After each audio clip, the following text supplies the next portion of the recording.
Everyone, this is Parneet. A very warm welcome to my channel. I hope you all are doing good.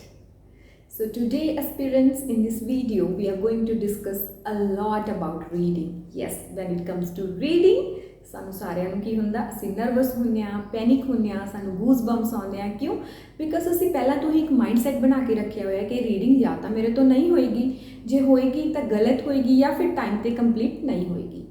But don't worry, today I'm here to solve all the queries, all the doubts, because ਅੱਜ ਮੈਂ ਤੁਹਾਨੂੰ ਦੱਸਣ ਜਾ ਰਹੀ ਹਾਂ ਉਹ important techniques ਜਿਹੜੀਆਂ ਤੁਸੀਂ ਫੋਲੋ ਕਰੋਗੇ। ਬਿਕਾਜ਼ ਇਹਨਾਂ ਨੂੰ ਮੈਂ ਫੋਲੋ ਕੀਤਾ ਸੀ ਐਂਡ ਇਹਨਾਂ ਨੇ ਮੈਨੂੰ ਅਸਿਸਟ ਕੀਤਾ to get 9 band in reading. Yes, ਇਹਨਾਂ ਕਰਕੇ I got 9 band in reading. ठीक है, ਜੇ ਮੈਂ ਲੈ ਸਕਦੀ ਹਾਂ ਤਾਂ ਤੁਸੀਂ ਕਿਉਂ ਨਹੀਂ ਲੈ ਸਕਦੇ? ਬਿਲਕੁਲ ਲੈ ਸਕਦੇ ਹੋ, but at the same time you have to follow these tips and tricks very wisely so that you could not miss any single answer.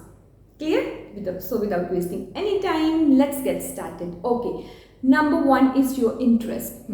ਸਭ ਤੋਂ ਪਹਿਲਾਂ ਰੀਡਿੰਗ ਤੁਸੀਂ ਜਦੋਂ ਵੀ ਕਰਨੀ ਹੈ ਉਦੋਂ ਤੁਸੀਂ ਬਹੁਤ ਜ਼ਿਆਦਾ ਇੰਟਰਸਟ ਨਾਲ ਕਰਨੀ ਹੈ। ਜੇ ਤੁਹਾਡਾ ਇੰਟਰਸਟ ਨਹੀਂ ਹੈ ਰੀਡਿੰਗ ਦੇ ਵਿੱਚ ਤਾਂ ਮੈਂ ਸੁਜੈਸਟ ਕਰੂੰਗੀ ਉਸ ਪਰਟੀਕੂਲਰ ਟਾਈਮ ਤੇ ਤੁਸੀਂ ਰੀਡਿੰਗ ਨਾ ਕਰੋ, ਉਸਨੂੰ ਸਕਿਪ ਕਰ ਦਿਓ। ਕਿਉਂਕਿ ਜੇ ਇੰਟਰਸਟ ਨਹੀਂ ਹੈ ਤੁਹਾਡਾ ਤਾਂ ਤੁਹਾਡੀ ਰੀਡਿੰਗ ਕਦੇ ਵੀ ਨਹੀਂ ਹੋਏਗੀ, ਆਨਸਰਸ ਨਹੀਂ ਮਿਲਣਗੇ ਤੇ ਮਨ ਦੇ ਵਿੱਚ ਹੋਰ ਆਲਤੂ ਫਾਲਤੂ ਚੀਜ਼ਾਂ ਚੱਲਦੀਆਂ ਰਹਿਣਗੀਆਂ। ਠੀਕ ਹੈ, ਨੰਬਰ 1 ਇਜ਼ ਇੰਟਰਸਟ। ਜੇ ਇੰਟਰਸਟ ਬਿਲਡਅਪ ਹੋਏਗਾ ਤਾਂ ਕੋਈ ਮਰਜ਼ੀ ਟੌਪਿਕ ਆ, ਜੇ ਡਿਫਿਕਲਟ ਆਏ ਈਜ਼ੀ ਆਏ ਤਾਂ ਤੁਸੀਂ ਉਹਨੂੰ ਇੱਕਦਮ ਗ੍ਰੈਸਪ ਕਰੋਗੇ, ਫਿਰ ਤੁਹਾਨੂੰ ਆਨਸਰਸ ਵੀ ਈਜ਼ੀਲੀ ਮਿਲਣਗੇ ਤੇ ਰੀਡਿੰਗ ਵੀ ਵਿਦ ਟਾਈਮ ਜਾਂ ਬਿਫੋਰ ਟਾਈਮ ਤੁਸੀਂ ਕੰਪਲੀਟ ਕਰੋਗੇ। Clear? Second is concentration. Yes, ਹੁਣ interest and concentration will go simultaneously, ਇਕੱਠੇ ਜਾਣਗੇ।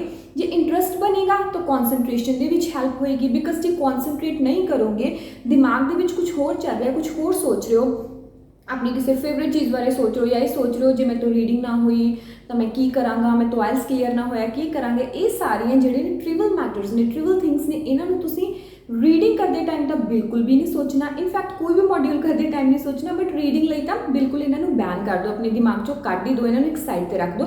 ਇਹਨਾਂ ਲਈ ਕੋਈ ਹੋਰ ਟਾਈਮ ਬਣਾਓ ਇਹ ਚੀਜ਼ਾਂ ਸੋਚਣ ਲਈ। ਠੀਕ ਹੈ, ਰੀਡਿੰਗ ਤੁਸੀਂ ਕਰਨੀ ਹੈ ਪ੍ਰੋਪਰ ਕੌਨਸਨਟ੍ਰੇਸ਼ਨ ਦੇ ਨਾਲ। ਜਦੋਂ ਕੌਨਸਨਟ੍ਰੇਸ਼ਨ ਬਣਾਓਗੇ ਉਦੋਂ ਇੰਟਰਸਟ ਵੀ ਬਣੇਗਾ, ਕੋਈ ਚੀਜ਼ ਵੀ ਤੁਹਾਨੂੰ ਬੋਰਿੰਗ ਨਹੀਂ ਲੱਗੇਗੀ। ਫਿਰ ਦੇਖਿਓ ਆਨਸਰਸ ਫਟਾਫਟ ਕਿਵੇਂ ਮਿਲਣਗੇ। Clear? Third important thing is practice. Yes, ਹੁਣ ਅਸੀਂ ਸਾਰਿਆਂ ਨੇ ਇੱਕ ਬਹੁਤ ਵਧੀਆ ਕੋਟ ਤਾਂ ਸੁਣਿਆ ਹੀ ਹੈ, ਕਿਹੜਾ? Practice makes a man perfect. ਸੁਣਿਆ ਹੈ ਨਾ, ਤੁਸੀਂ ਵੀ ਸੁਣਿਆ ਹੋਏਗਾ, ਬਟ ਅਸੀਂ ਇਹਨੂੰ ਫੋਲੋ ਨਹੀਂ ਕਰਦੇ। ਕਿਉਂ? ਕਿਉਂਕਿ ਸਾਨੂੰ ਲੱਗਦਾ ਹੈ ਜੇ ਸਾਨੂੰ ਇੱਕ ਪੈਸੇਜ ਆ ਗਿਆ ਰੀਡਿੰਗ ਦਾ, ਇੱਕ ਦਿਨ ਵਧੀਆ ਬੈਂਡ ਆ ਗਿਆ ਤਾਂ ਅਸੀਂ ਓਵਰ ਕੌਨਫੀਡੈਂਟ ਹੋ ਜਾਂਦੇ ਹਾਂ, ਜਾਂ ਫਿਰ ਜੇ ਨਹੀਂ ਆਏ ਤਾਂ ਸਾਡਾ ਜਿਹੜਾ ਕੌਨਫੀਡੈਂਸ ਉਹ ਬਿਲਕੁਲ ਹੀ ਲੋ ਹੋ ਜਾਂਦਾ, ਸਾਡਾ ਸਟੈਮਿਨਾ ਬੂਸਟ ਹੀ ਨਹੀਂ ਹੁੰਦਾ। ਫਿਰ ਮਾਈਂਡ 'ਚ ਇਹੀ ਚੱਲਦਾ ਰਹਿੰਦਾ ਰੀਡਿੰਗ ਨਹੀਂ ਹੋਏਗੀ। ਨਹੀਂ, ਐਵੇਂ ਨਹੀਂ ਕਰਨਾ। ਤੁਸੀਂ ਪੈਸੇਜਿਸ ਨੂੰ ਚੱਕੋ, ਆਫੀਸ਼ੀਅਲ ਸਾਈਟਸ ਤੋਂ ਰੀਡਿੰਗਸ ਨੂੰ ਚੱਕੋ, ਉੱਥੋਂ ਚੱਕ ਕੇ ਉਹਨਾਂ ਨੂੰ ਵਿਦ ਟਾਈਮਰ ਦੇ ਨਾਲ ਪ੍ਰੋਪਰ ਪ੍ਰੈਕਟਿਸ ਕਰੋ। ਠੀਕ ਹੈ, ਜਿਹੜਾ ਵੀ ਕੋਈ ਪਰਟੀਕੂਲਰ ਪਾਰਟ ਹੈ ਉਹਦੇ ਵਿੱਚ ਤੁਹਾਨੂੰ ਹੈਡਿੰਗਸ ਡਿਫਿਕਲਟ ਲੱਗ ਰਹੇ ਨੇ, MCQs ਡਿਫਿਕਲਟ ਲੱਗ ਰਹੇ ਨੇ, ਉਹਦੀ ਦਿਨ ਦੇ ਵਿੱਚ ਟਵਾਈਸ ਜਾਂ ਥਰਾਈਸ ਪ੍ਰੈਕਟਿਸ ਕਰੋ। ਬਾਕੀ ਚੀਜ਼ਾਂ ਨਹੀਂ, ਤੁਸੀਂ ਇੱਕ ਵਾਰ ਪ੍ਰੈਕਟਿਸ ਕਰੋਗੇ ਉਹ ਬਹੁਤ ਹੈ। ਹੁਣ ਇਹਦੇ ਨਾਲ ਇੱਕ ਦੋ ਚੀਜ਼ਾਂ ਹੋਰ ਨੋਟ ਕਰੋ। ਇਕੱਲਾ ਪ੍ਰੈਕਟਿਸ ਕਰਨਾ ਇਜ਼ ਨਾਟ ਸਫੀਸ਼ੀਐਂਟ। ਪ੍ਰੈਕਟਿਸ ਦੇ ਨਾਲ ਨਾਲ ਤੁਹਾਨੂੰ ਕੀ ਇੰਪਰੂਵ ਕਰਨਾ ਪਏਗਾ? First of all you have to improve your vocabulary.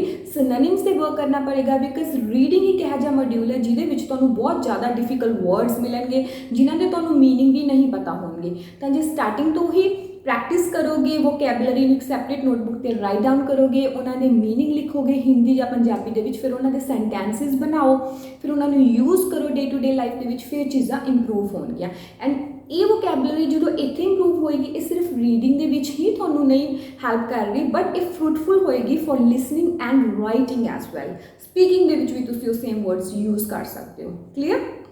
Second is work on your tenses and grammar. Yes, grammatical range ਤੁਹਾਡੀ ਬਹੁਤ ਗੁੱਡ ਹੋਣੀ ਚਾਹੀਦੀ ਹੈ, ਟੈਂਸਿਸ ਦੀ ਤੁਹਾਨੂੰ ਪੂਰੀ ਨੌਲੇਜ ਹੋਣੀ ਚਾਹੀਦੀ ਹੈ। ਬਿਕਾਜ਼ ਉੱਥੇ ਕਈ ਵਾਰ ਆਨਸਰਸ ਨੂੰ ਸਾਨੂੰ ਗ੍ਰਾਮੈਟੀਕਲੀ ਵੀ ਸਮਝਣਾ ਪੈਂਦਾ, ਲਾਈਨਸ ਨੂੰ ਗ੍ਰਾਮੈਟੀਕਲੀ ਸਮਝਣਾ ਪੈਂਦਾ। ਪੈਸੇਜ ਦੇ ਵਿੱਚ ਹੋ ਸਕਦਾ ਪਾਸਟ ਦੀ ਗੱਲ ਹੋ ਰਹੀ ਹੈ, ਇੱਕਦਮ ਫਿਰ ਫਿਊਚਰ ਦੀ ਗੱਲ ਆ ਜਾਏ, ਹੈ ਨਾ, ਉਹ ਚੀਜ਼ਾਂ ਤੁਹਾਨੂੰ ਸਮਝਣੀਆਂ ਪੈਣਗੀਆਂ। ਉਹ ਤਾਂ ਹੀ ਸਮਝ ਆਉਣਗੀਆਂ ਜੇ ਤੁਹਾਡੇ ਟੈਂਸਿਸ ਨੂੰ, ਆਪਣੀਆਂ ਸਕਿੱਲਸ ਨੂੰ ਬਰਸ਼ ਅਪ ਕਰੋਗੇ। ਕਲੀਅਰ? ਲਾਸਟ ਇਹਦੇ ਵਿੱਚ ਇੱਕ ਹੋਰ ਇੰਪੋਰਟੈਂਟ ਪੁਆਇੰਟ ਹੈ, ਸਟਾਰਟਿੰਗ ਤੋਂ ਹੀ from the very beginning practise ਕਰੋ to neglect the useless information. ਹੁਣ ਦੇਖੋ, ਤੁਸੀਂ ਦੇਖਿਆ ਹੋਣਾ ਜਦੋਂ ਰੀਡਿੰਗ ਕਰਦੇ ਹੋ, ਕੋਈ ਵੀ ਪੈਸੇਜ ਚੱਕਦੇ ਹੋ, ਉਹਦੇ ਵਿੱਚ ਬਹੁਤ ਜ਼ਿਆਦਾ ਇਨਫੋਰਮੇਸ਼ਨ ਯੂਜ਼ਲੈਸ ਹੁੰਦੀ ਹੈ। ਐਂਡ ਜਿਹੜੀ ਉਹ ਯੂਜ਼ਲੈਸ ਇਨਫੋਰਮੇਸ਼ਨ ਹੁੰਦੀ ਹੈ ਨਾ, ਉਹਦੇ ਵਿੱਚ ਹੀ ਬਹੁਤ ਡਿਫਿਕਲਟ ਵਰਡਸ ਉਹਨਾਂ ਨੇ ਪਾਏ ਹੁੰਦੇ ਆ, ਬਹੁਤ ਕੰਪਲੈਕਸ ਸਟਰਕਚਰਸ ਪਾਏ ਹੁੰਦੇ ਆ। ਕਿਉਂ ਪਾਏ ਹੁੰਦੇ ਆ? ਉਹਨਾਂ ਦਾ ਸਿਰਫ ਇੱਕ ਪਰਪਸ ਹੁੰਦਾ ਟੂ ਕਨਫਿਊਜ਼ ਯੂ, ਕਿ ਤੁਸੀਂ ਉੱਥੇ ਕਨਫਿਊਜ਼ ਹੋ ਜਾਓ, ਉੱਥੇ ਹੀ ਬੈਠੇ ਰਹੋ, ਉੱਥੇ ਹੀ ਆਪਣਾ ਸਾਰਾ ਟਾਈਮ ਵੇਸਟ ਕਰ ਦਿਓ। ਤਾਂ ਸਟਾਰਟਿੰਗ ਤੋਂ ਹੀ ਇੱਕ ਇਹ ਹੈਬਿਟ ਬਣਾਓ ਕਿ ਜਿਹੜੀ ਯੂਜ਼ਲੈਸ ਇਨਫੋਰਮੇਸ਼ਨ ਹੈ ਨਾ, क्वेश्चन ਦੇ ਵਿੱਚ ਕੀਵਰਡਸ ਨੂੰ ਅੰਡਰਲਾਈਨ ਕਰੋ, ਪੈਸੇਜ ਦੇ ਵਿੱਚ ਅੰਡਰਲਾਈਨ ਕਰੋ, ਫਿਰ ਉਹਨੂੰ ਗੋ ਥਰੂ ਕਰੋ, ਉੱਥੇ ਹੀ ਆਨਸਰ ਪਿਆ ਹੁੰਦਾ ਹੈ। ਅਦਰਵਾਈਜ਼ ਜਿਹੜੀ ਯੂਜ਼ਲੈਸ ਇਨਫੋਰਮੇਸ਼ਨ ਆ ਉਹਨੂੰ ਸਟਾਰਟਿੰਗ ਤੋਂ ਹੀ ਨੈਗਲੈਕਟ ਕਰੋ, ਉਹਦਾ ਕੋਈ ਫਾਇਦਾ ਨਹੀਂ ਹੈ, ਉਸ 'ਤੇ ਟਾਈਮ ਵੇਸਟ ਕਰਨ ਦਾ ਕੋਈ ਫਾਇਦਾ ਨਹੀਂ ਹੈ। ठीक है, next important technique is time management. Yes, time management reading के विच बहुत ज़्यादा क्रूशियल रोल प्ले करती है। ठीक है, ਹੁਣ बहुत ज़्यादा स्टूडेंट्स ने ਜਿਹੜੇ टाइम ਤੇ कंप्लीट कर ਲੈਂਦੇ ਨੇ, कई स्टूडेंट्स ने टाइम ਤੇ कंप्लीट नहीं कर पाते। ठीक है, उन्होंने स्टार्टिंग तो ही अपना टाइमर ऑन करके रीडिंग की प्रैक्टिस करनी पएगी। ਹੁਣ देखो स्टार्टिंग ਦੇ ਵਿੱਚ ਸਾਨੂੰ ਇਹ ਦੱਸਿਆ ਜਾਂਦਾ ਕਿ रीडिंग ਅਸੀਂ 1 आवर ਦੇ ਵਿੱਚ कंप्लीट करनी है, means we have total 60 minutes to complete 3 passages, है ना। जी मैं अकैडमिक स्टूडेंट्स की गल करा, उन्होंने 3 पैसेज आते हैं, लॉन्गर 3 पैसेजेस। जे GT स्टूडेंट्स की गल करिए, उन्होंने भी 3 पैसेजेस आउणगे, 3 सैक्शनस के विच आउणगे, बट पार्ट्स के विच आउणगे, जिवें फर्स्ट के विच 2 आ गए, सैकेंड के विच 2 आ गए, शॉर्टर पैसेजेस आउंदे हैं, बट टाइम सेम हुंदा है ना। हुण जिहड़ा फर्स्ट पैसेज हुंदा that is the easiest one and the third passage is the most difficult one. हुण जे तुसीं इक्को टाइम मैनेजमेंट करोगे, that is 20 for the one, 20 minutes for the second and 20 minutes for the third, तो तुहाडा कभी भी time ते complete नहीं होएगा। जिहड़ा ईजीएस्ट है ना, उन्होंने स्टार्टिंग तो ही 15 मिनट्स के विच कंप्लीट करना सीखो। सैकेंड वाले नूं 17 टू 18 मिनट्स के विच कंप्लीट करो। थर्ड वाले दे विच एटलीस्ट तुहाडे कोल 25 मिनट्स होने चाहिए, बिकॉज थर्ड वाला is the most difficult one and उहदे विच इहो जिहे आंसर्स होणगे जिन्हां ते you have to take time to think. तुहानूं सोच के आंसर्स लिखने पैणगे, सोच के आंसर्स फाइंड आउट करने पैणगे, तां जे ज़्यादा टाइम होएगा तां ही कर पाओगे, अदरवाइज नहीं कर पाओगे। तो जिहड़े बाकी दे 2-3 मिनट्स रह गए that are for proof reading. Yes, proof reading ਦੇ ਵਿੱਚ भी बहुत इंपॉर्टेंट है, बिकॉज कई बार ਅਸੀਂ ਕੀ ਕਰਦੇ ਹਾਂ, next important tip is spellings. Yes, spellings 'ਚ ਹੀ रीडिंग ਦੇ ਵਿੱਚ ਅਸੀਂ देख के ही लिख रहे हैं, बट ਅਸੀਂ कई बार रनिंग हैंड ਦੇ ਵਿੱਚ ਉਹਨਾਂ ਨੂੰ गलत लिख ਦਿੰਦੇ ਹਾਂ, जल्दी ਦੇ ਵਿੱਚ, ਜਾਂ ओवर कॉन्फिडेंट हो जाते हैं, इन्ना ईजी वर्ड मैनू तो आउंदी है स्पैलिंग, मैं उत्थे ही गलती कर देना। उन्होंने क्रॉस चैक करना एंड ਦੇ ਵਿੱਚ बहुत ज़्यादा ज़रूरी है। ठीक है, ਹੁਣ ਇੱਥੇ एक चीज़ मैं होर दसूँगी, जिमें जिमें ये सारिया टेक्नीक्स ਨੂੰ फॉलो करोगे, अपने मन चो एक होर डाउट भी कट दो। जिमें स्टार्टिंग तो कई स्टूडेंट्स के मन के विच ये बैठ गई है चीज़ कि जे मैं PSEB बोर्ड का, पंजाब स्कूल बोर्ड का तो मेरे तो नहीं होएगी, जे मैं CBSE बोर्ड का तो मेरे तो हो जाएगी। ठीक है, मैं बहुत स्टूडेंट्स देखे ने पंजाब स्कूल वाले कढ़ लेंगे ने, CBSE वाले तो नहीं होंगी, या वाइस वर्सा उल्टा भी हो जाता है। ठीक है, चाहे तुसी पंजाब स्कूल बोर्ड तो पढ़े हो, चाहे तुसी CBSE तो पढ़े हो, रीडिंग तां ही होएगी जे तुहाडी प्रॉपर कॉन्सनट्रेशन नाल करोगे, प्रॉपर इंटरस्ट बनाओगे, तुहाडी वोकैबुलरी दी स्किल्स वधिया ने, ब्रशअप करके आओ, टेंसेस दी स्किल्स नू मास्टर करो, है ना।